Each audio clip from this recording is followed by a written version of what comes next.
Salve, salve rapaziada, sejam muito bem-vindos a mais um vídeo deste canal. No vídeo de hoje, quero trazer para vocês aqui um breve resumo sobre um estudo que eu estou conduzindo e eu pretendo trazer para vocês esse conteúdo aqui, talvez até em formato de e-book, para que vocês consigam fazer o download e acessar isso daqui. Obviamente que não vai ser de graça, porque tem muita informação importante aqui para vocês, mas eu pretendo tornar disso daqui acessível. Afinal de contas, é muito importante no momento que nós estamos vivendo termos a compreensão de como funcionam as leis do poder e as leis do dinheiro, para que nós não sejamos subjugados por pessoas que têm a compreensão disso.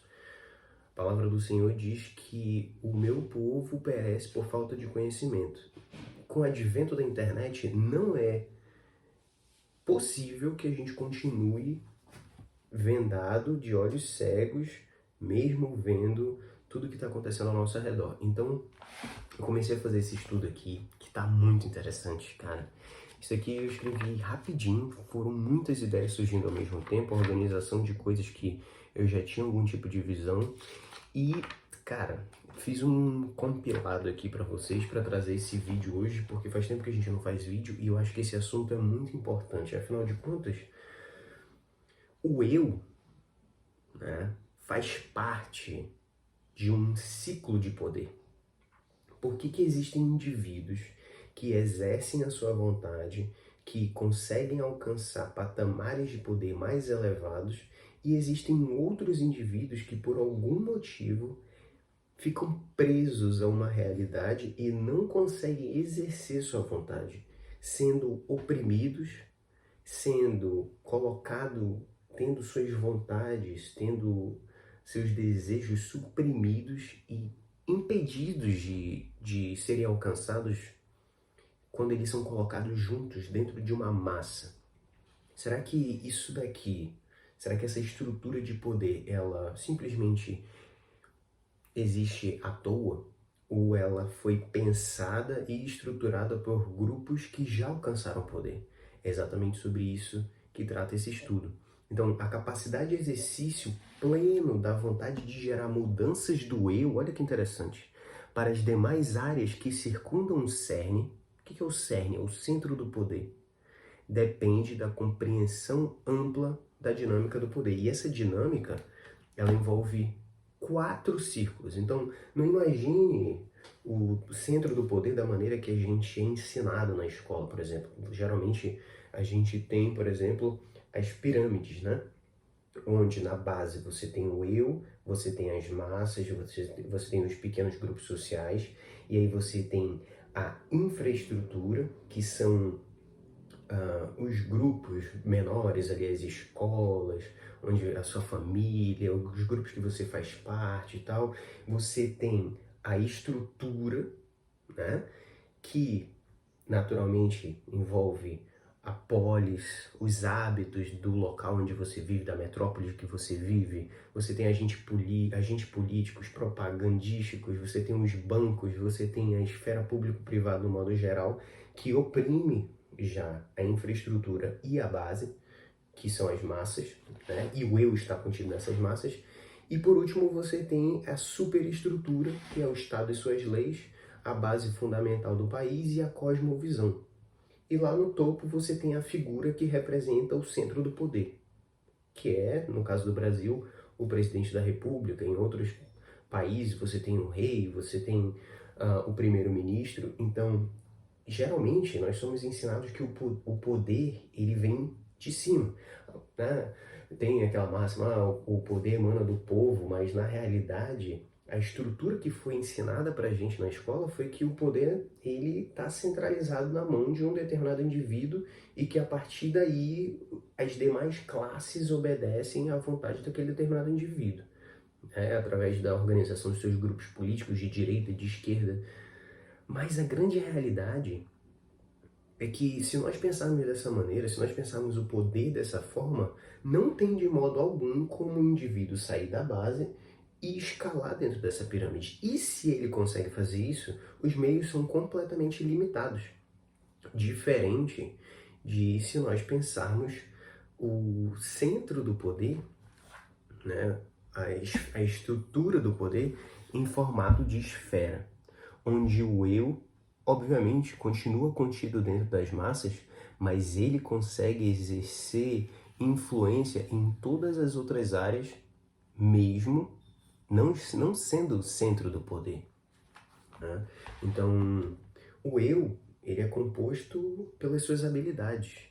Ele é dividido em 4 partes. Ele é dividido entre o seu intelecto, físico, espiritual e emocional. E qual é a forma que você pode fazer para exercer o teu poder? E aqui, quando a gente fala de poder, eu não estou dizendo o poder para você manipular as pessoas, ou o poder para você, né, mandar em alguém, não. Tenhamos uma visão mais ampla do que é o poder e é exercer mudanças, é exercer progressão, é exercer crescimento na vida de outras pessoas. Afinal de contas, nós temos indivíduos absurdamente, altamente capacitados para trazer algum tipo de mudança para a sociedade no modo geral, mas infelizmente, às vezes esses indivíduos eles são cerceados.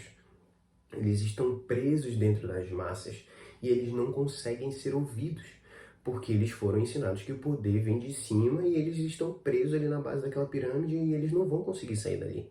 Quando na realidade existem sim mecanismos para que você exerça a sua influência, e isso acontece principalmente através do autodesenvolvimento, do desenvolvimento pessoal. Então, quanto mais bem desenvolvido o equilíbrio entre esses quadrantes, né, o intelecto, o espiritual, emocional e físico, melhor tende a ser a proximidade do eu, tá, ao centro do poder.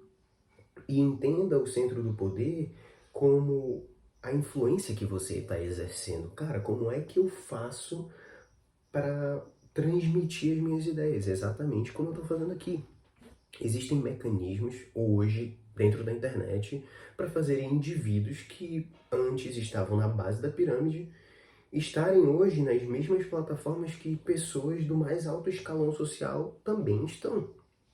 Então, se você compreender plenamente como é que funcionam essas esferas, talvez você deixe de ser um indivíduo que se sente oprimido ou que é oprimido e passe a fazer parte de maneira mais atuante da esfera de poder no momento atual que nós temos. Então, indivíduos que se destacam através de uma alta especificidade, por exemplo, e posso citar muitos exemplos aqui para vocês, geralmente eles desempenham uma função específica e eles obtêm mais reconhecimento dentro da infraestrutura, ou seja, você tem ali, por exemplo, um Paulo Musi da vida, o cara é médico e tal, altamente especializado, não sei o que. Aquele indivíduo ele começa a fazer uma grande diferença dentro da infraestrutura que ele faz parte,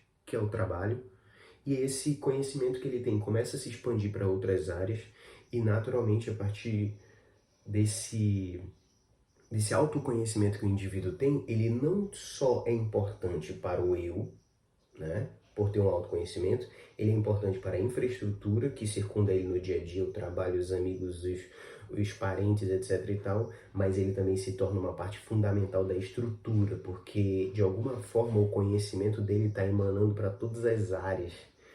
E é exatamente por isso que eu preciso trazer esse estudo aqui para vocês. Cara, isso daqui, na boa, é muito interessante, porque enquanto nós temos indivíduos lá no topo do poder que às vezes são completamente ignorantes, mas compreendem como é que funciona o poder e tomam decisões por nós, simplesmente por terem esse conhecimento, às vezes a gente fica assim, meu Deus, eu queria tanto uma mudança, eu queria tanto que as coisas melhorassem, mas a gente não consegue exercer a plenitude dessa tomada de decisão porque simplesmente nós fomos doutrinados da maneira errada. Nós fomos ensinados que a gente só tem que obedecer, quando na realidade nós somos um fator essencial para a existência do cerne, para a existência do centro do poder. Então, esse é só uma palhinha, tá, galera? É só uma palhinha, porque isso daqui tá um absurdo. Então, desde já espero que vocês tenham curtido esse vídeo. Quero saber aqui nos comentários de vocês se vocês querem compreender melhor sobre sobre a esfera da influência e poder para você tomar melhores decisões. Curtiu esse vídeo? Deixa o like aí, manda pros amigos. Tamo junto, até a próxima. Fui.